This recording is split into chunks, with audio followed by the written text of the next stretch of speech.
Part 16, Vincent POV. We tried our best. Inagapan naman agad ng presidente na ma-lockdown agad tayo, Angeli said. She's one of my cabinet members. We know, pero may nakalusot pa rin. It's been years, pero bumalik na ang kinatatakutan nating virus, Jen said. Talaga, ang novel coronavirus na pumatay ng milyong-milyon noon, sabi ni Jane. Mr. President, napalingon ako sa tumawag sa akin. Nakikinig ako sa kanila pero alam kong malayo ang nilalayag ng utak ko. Ilan na ang infected? It is from a small area, about 100. The death rate is at 15 already. Kunin mo sa akin ang tumpak na istatistika at pagkatapos sa loob ng 2 oras, magdaraos kami ng isang pagpupulong kasama ang kagawaran ng kalusugan. Sabi ko. Yes, Mr. President. Sabi nilang lahat. I stood up nang makita ko si Ferdy na sinenyasan ako. Mabilis akong dumiretso sa opisina ko at hindi na ako nagulat nang makita ko kung sino ang naghihintay sa akin. I am really starting to believe na hindi porket presidente ka ay makukuha mo ang lahat. He started. Huminga ko ng malalim. I see. Still haven't found her. Sagot ko rito. Ngumiti si Primo sa akin. Useless ang pagpapapunta mo sa akin dito. We both know na kahit mahanap mo si Celeste ay malaki ang chance na ikaw pa rin ang una niyang pupuntahan. Ngunit malinaw na hindi niya ginagawa yun. Sigaw ko. What a surprise na tila nagugulat ka pa sa katotohanan na lumayo siya. Alam mo ba how much I wanted to kill you that night sa bar? If only you saw her eyes. She was devastated beyond repair na kahit anong pagmamahalang ibigay ko ay huminto siya. I just wanna find her. Gusto ko lang masigurado na ligtas siya. Primo said to me. Iyon ang gusto ko. He chuckled and looked at me with full of sarcasm. You don't need Celeste. You got yourself all covered. Bumaling siya ng tingin sa taong pumasok sa opisina ko. Vincent! Tawag sa akin ni Selena. Congratulations! Kailan ang kasal? Primo asked. As you can see, postpone siya dahil sa magaling mong kaibigan. Selena answered. Wow! Of all people na nakilala ko, Melissa, you really are something. How can you do this to your sister? Nagmamahal din naman ako pero di ako ganito ka-selfish. How dare you? Bumaling sa akin si Primo. Kaya ba kailangang mahanap si Celeste para sa annulment? Tumayo ito at dinampot ang helmet niya. No. Napalunok ako. Primo, I need to find her. Back off, Mr. President. Sabi nito bago naglakad at walang sabing nilampasan si Melissa. Umupo ako at tumingin sa bintana. It's been 3 months simula nang bigla siyang mawala. Ginamit ko ang lahat ng resources ko para hanapin siya. At parang ginagamit niya rin ang lahat para itago sa lahat. I don't even know what to say to her kung sakaling magkita kami. I felt so guilty na hindi ko man lang mabuksan ang kwarto niya. So talagang hinahanap po talaga siya, no? Selena interrupted my thoughts. Hindi ba dapat? Why can't you just really love me, Vincent? Ako yung nandito all along for you. My sister cheated on you. Sinaktan ka niya. And all I did was love you. Mel, sa'yo, kaya ko namang maging tapat, di ba? Tanong ko sa kanya. Tumango ito. I don't think Celeste did that. I think she did. But I am certain, and we both know this, just like what you said, and feelings towards me. Ang ginawa at kaya ko lang ay mahalin siya. Vincent, pakiusap. Napahawak ako sa noo ko. All I want is to see her again. I just want to make sure that she's okay. That is plain stupidity, Vincent. Alam mo nga kung ang kailangan mo. I might need you as a president, but I need her as me. Ang totoong ako. Isang buwan na naman ang mabilis na lumipas.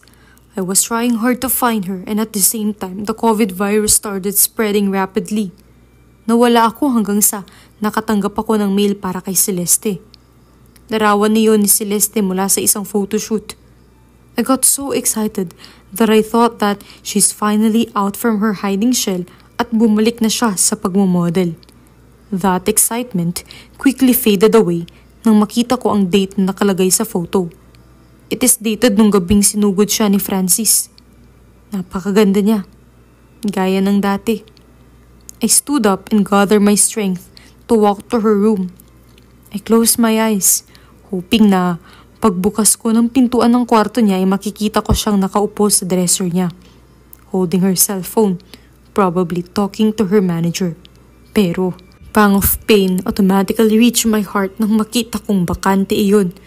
Walang nabago sa kwarto. Her things are still there.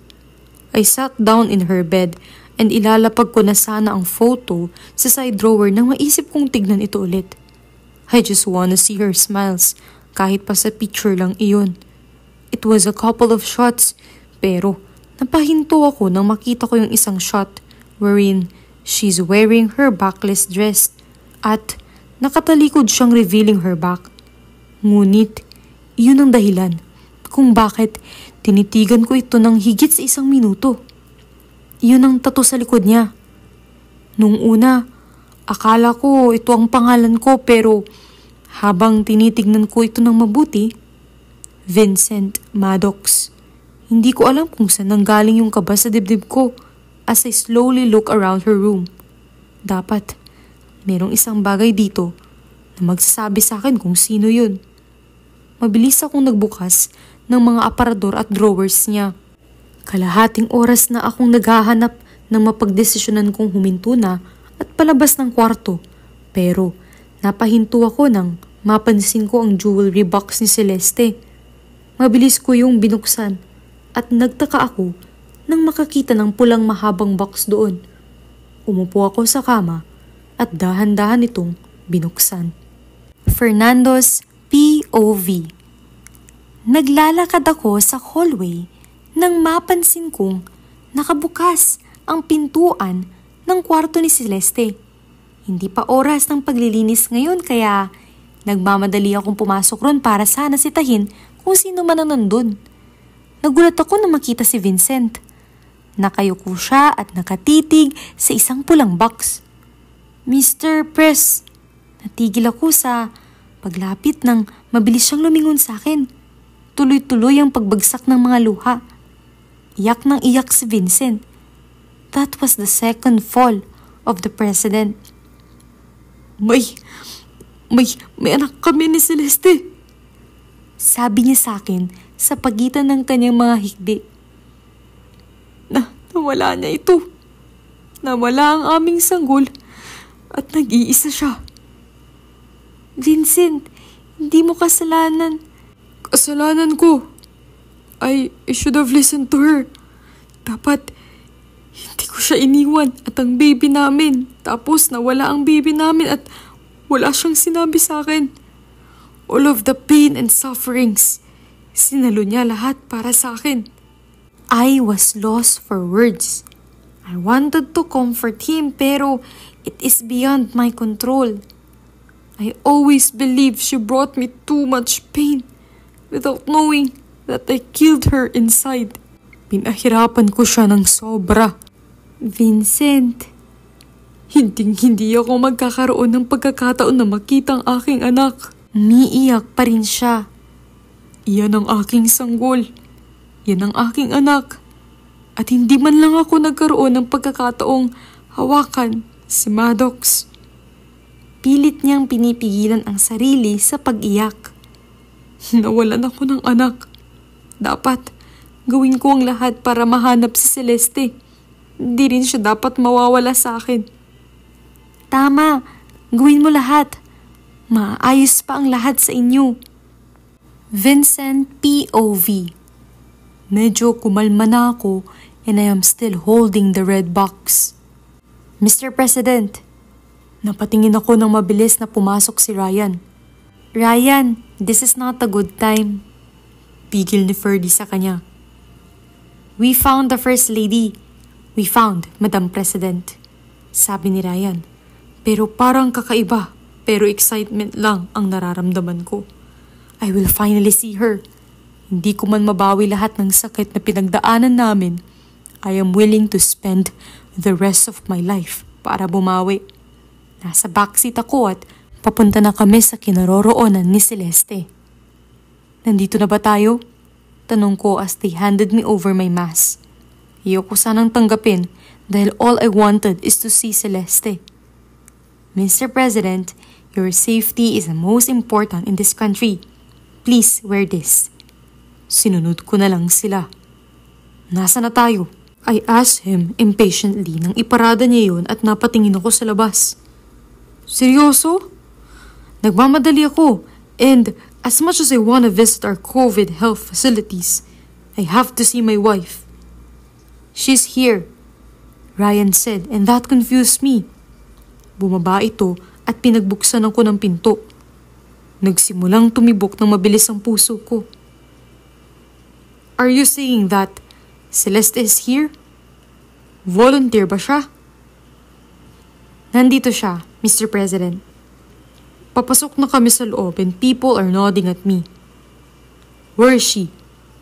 I asked him. Lumiko kami sa isang hallway. Saan niyo pala nakuha ang information? Nakipag-ugnayan sa amin ng manager niya. Nagpadala ng mensahe si Celeste sa kanya. Where is she? Napalingon ako sa pamilyar na boses na iyon.